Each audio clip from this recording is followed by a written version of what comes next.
BB ಪ್ಯಾಲೇಸ್ಗೆ ಅತಿಥಿಗಳಾಗಿ ಬಂದಿರುವವರು 2-3 ದಿನಗಳಲ್ಲಿ ಅವರು ಸ್ಪರ್ಧಿಗಳಂತೆ ಆಡ್ತಿದ್ದಾರೆ. ಬರುವಾಗ ಅತಿಥಿಗಳಾಗಿದ್ದು ಈಗ ಸ್ಪರ್ಧಿಗಳಾದ್ರೇನು ಅಂತ ಅನಿಸುತ್ತದೆ. BB ಪ್ಯಾಲೇಸ್ಗೆ ಬಂದಂಥ ಅತಿಥಿಗಳ ಥರನೇ ಅನ್ನಿಸ್ತಾ ಇಲ್ಲ.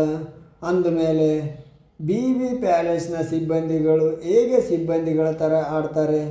ಅವರು ಸಹ ಈ ಅತಿಥಿಗಳು ಹಾಗೂ BB ಪ್ಯಾಲೇಸ್ನ ಸಿಬ್ಬಂದಿಗಳು ಇಬ್ಬರು ಸೇರಿ ಬಿಗ್ ಬಾಸ್ ಕೊಟ್ಟಿರುವ BB ಪ್ಯಾಲೇಸ್ನ ಟಾಸ್ಕನ್ನು ಯಾವ ಮಟ್ಟಿಗೆ ಅದನ್ನು ತೆಗೆದುಕೊಂಡು ಹೋಗ್ತಾರೋ ಅಂತ ನೋಡಬೇಕು.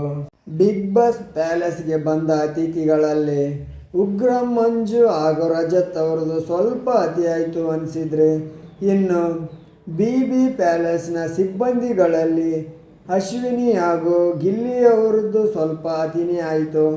ಯಾಕೆಂದರೆ ಅವರು ಅತಿಥಿಗಳ ಥರ ಇಲ್ಲ, ಇವರು ಸಿಬ್ಬಂದಿಗಳ ಥರ ಇಲ್ಲ. ಬಿಗ್ ಬಾಸ್ ಕೊಟ್ಟಂಥ ಈ BB ಪ್ಯಾಲೇಸ್ ಟಾಸ್ಕನ್ನು ಯಾವ ಮಟ್ಟಿಗೆ ಏನು ಮಾಡ್ತಾರೋ ಅಂತ ಕಾದು ನೋಡಬೇಕಾಗುತ್ತದೆ. ಯಾಕೆಂದರೆ ನೀವು ನೋಡುವಂಥ ರೆಸ್ಟೋರೆಂಟ್ಗಳಲ್ಲಿ ಬಂದ ಅತಿಥಿಗಳು ಯಾರೂ ಇವ್ರ ಥರ ಇರಲ್ಲ, ಹಾಗೂ ರೆಸ್ಟೋರೆಂಟಿನ ಸಿಬ್ಬಂದಿಗಳು ಸಹ ಈ ಸಿಬ್ಬಂದಿಗಳ ಥರ ಇರಲ್ಲ. ಹೋಗಲಿ ಬಿಡಿ, ಅದಕ್ಕೆ ಯಾಕೆ ಹೋಲಿಕೆ ಮಾಡಮು, ಇದು ಒಂದು ಬಿಗ್ ಬಾಸ್ ಶೋ ಅಲ್ವಾ. ಒಟ್ಟಿನಲ್ಲಿ ಇವರು ಅವ್ರಿಗೆ ಉರಿಸೋದು, ಅವರು ಇವರಿಗೆ ಉರಿಸೋದು ಇದೇ ಆಯಿತು.